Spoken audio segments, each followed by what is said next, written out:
Oh my god. Artie, chill, bro.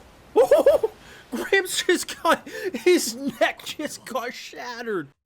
Oh boy. My favorite thing is when characters can just like get thrown into something, a tree, a wall, pavement. You say, how the hell did their neck or spine not snap? And then like the stuff that actually does leave them a little frazzled is like so much smaller in comparison. I love it. But it is an interesting beast talking about the beginning after the end every week because the internet just wants me to hate this. They're like, don't you dare have fun. Like, dead ass gets mad. And some of the comments and insults I get for simply not hating this is amazing. So, I mean, if we're going off what the internet's telling me, I'm watching the worst show of the season and enjoying it, and I'm a clown for doing so. And if that's the case, I mean, this clown's having a fun time. And to be honest, I think episode 7 was probably the best episode yet. They handled the time skip well, and from my understanding, apparently this show does time skips a lot. And honestly, I don't think that would be a bad thing. I mean, it's not to say that we haven't had Isekai do, like, oh, here's them as a baby, then to a child, young teenager, a little older teenager, adult. Like, we do get that. But if they're going to go the route that, like, a decent amount, like, hey, like, they skipped, like, 3 years, right? At the end of last week's episode, if you watched after the credits, they were, I guess, now 8 years old or whatever. Honestly, I thought they were, like, 11. I thought he already was 8. The character proportions, they make me a little, like, questionable on what their ages actually are, but either way, they skipped a few years. So the idea that we just went, maybe some people would want to say, like, oh, you know, I would have preferred seeing some more training, but to be honest, I've seen more than enough anime. I'd rather this show get to stuff that it can do differently. The training is obviously important for his character, but at the end of the day, I would rather see Arthur be closer to leaving the Elven village. We already know he has a connection with Tess, so we already know he'll be sad when he leaves her. We knew that prior to this episode starting. So, like, you still have that emotional hook, but then you get to more interesting stuff. So now he's back home without the need of, like, oh, you know, we need to make him sad because he got home by the time his mother died and, you know, blah, blah, blah, or his mother died in childbirth, whatever, right? No. Instead, what we ended up getting was him back home. His baby sister, who I assume the sister's probably around the age he was when the show kind of started out, like around that 3-ish age, because I think that's roughly how long it's been. And obviously they're gonna have like some fun times, I imagine, unless the parents just hate him. I mean, maybe that would be how they pull the rug from underneath us. But the idea of what is essentially the intro arc, the intro kind of prologue to wherever the story wants to go, well, yes, I can tell this is going to be the slower and most simple and least enjoyable stuff in the grand picture of whatever the story's going to do. I can't say like, oh man, I'm waiting for core 2, right? Like, no, like I'm really enjoying it. I am. I mean, I like the dynamic. It is a little fast-paced, a little witty, a little snappy, but I don't think that's necessarily a bad thing. And to be honest, with how Tess started out as a character, I didn't despise her, but I wasn't really expecting to like her that much. To be honest, I do, and I'm actually sad that she's no longer with us. I thought she was going to sneak out. There's this one shot, now when he actually gets closer to home, the suitcase is too small for it, but one of the shots made it look like he had a very large suitcase, and I was like, oh, she's probably inside that.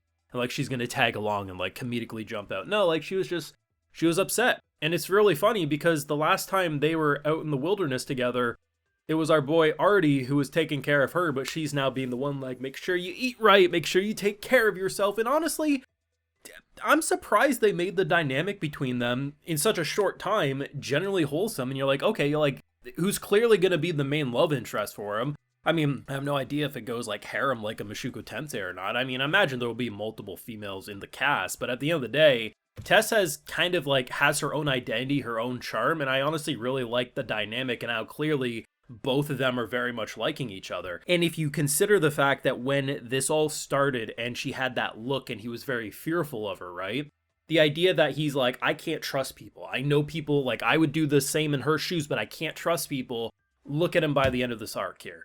He's actually sad to say goodbye. Like, he knows he'll see them again. I mean, they literally gave him a compass, which Gramps literally says, this is key to finding your way back here. So I imagine without that compass, you're probably not going to be able to find the right passageway and stuff, right? So he will see her again. I won't be shocked if, like, the next time he does, they're like 15 or 14, something like that. Especially if they're saying he's like 8 years old right now. I'm telling you, he looks 11, but, you know, anime characters, they never quite match their age. But either way, like, I had a fun ass time. I also thought it was a lot more consistent. Again, it probably helps because there's less action anymore. Like, there's a little bit of like some glowing effects and stuff, but in general, it's mostly like a slice of life, so it's harder to mess up. But when you do compare the first 3 episodes to honestly the last 3 or 4, I think it's gotten better. But then again, I see people making videos how it's gotten worse and the mouth flaps and blah blah blah, and I'm like, oh okay. Well, I don't know, man. If you guys want to be mad, I mean, that's your opinion. You're allowed to be, but it's very interesting that I'll be like, hey, I just like it. I'm having fun, and people will be like, how dare you? You think my grandfather died for this? And I'll be like, what are you saying? Like, why'd your grandfather die for an anime? And they'd be like, don't ask questions. I will say, I did peek a few chapters of the source. Looks good, but I like this. I don't know, man. I don't know what to tell you. It's just very interesting. There's that meme, how like on Twitter, if you go and say you like cats, someone will come at you and say, why don't you like dogs? What's wrong with you? Kind of like talking about this show. It's like, yeah, I like it. It has its issues, and they're like, how dare you disrespect the source material? And I'm like, I'm just existing, dog. Leave me alone. Now, the egg finally hatched. It turns out was an egg, which I'm glad for. They're calling it a dragon, but I'm going to call it a cat dragon, because that thing looks like a cat to me. I got many of questions on how it's going to operate. I assume it can get bigger in combat form eventually, because I assume it does get slightly bigger over the series, but I imagine it's going to stay the size of a cat to a dog in its base form, and then it has the ability to transform. Or it will just stay like that, and it'll be kind of like a familiar that allows his own magic to be more impressive. It's adorable as hell, though, I have to admit.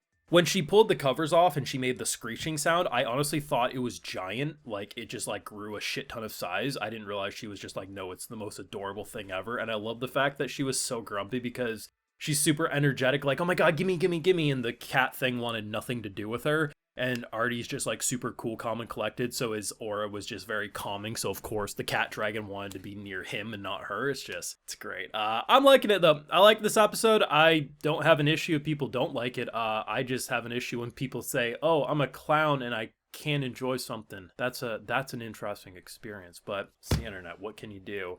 I may be a clown, apparently, for liking it, but I would rather apparently be a clown and enjoy something than just stay mad at something and continue to watch it for weeks upon weeks upon weeks and not have any enjoyment. But that's just me. You let me know what you thought. They definitely moved through this entire arc faster than I was expecting, but I don't find that to be an issue. I actually appreciate that they're getting to different things a lot quicker than you normally would, rather than us having to wait to episode 7 in season 2 to get the family reunion, and by that time mom or dad probably gonna be dead. So I appreciate that, bud. You let me know your feelings down below. Leave a like if you enjoyed, subscribe if you're new around here, of course ring that bell. We also have those full live reactions over on my Patreon, and hey, while you're over there, I'll also give you a video shout out. Alright, so today we got Dr. NS, Askar, Armana, Kev, Joanne, Devil May Carter, Lady Killdragon, Matthew Pizarro, and we also have Kaku. So I appreciate the support, everyone. Please take care. Y'all have a good one.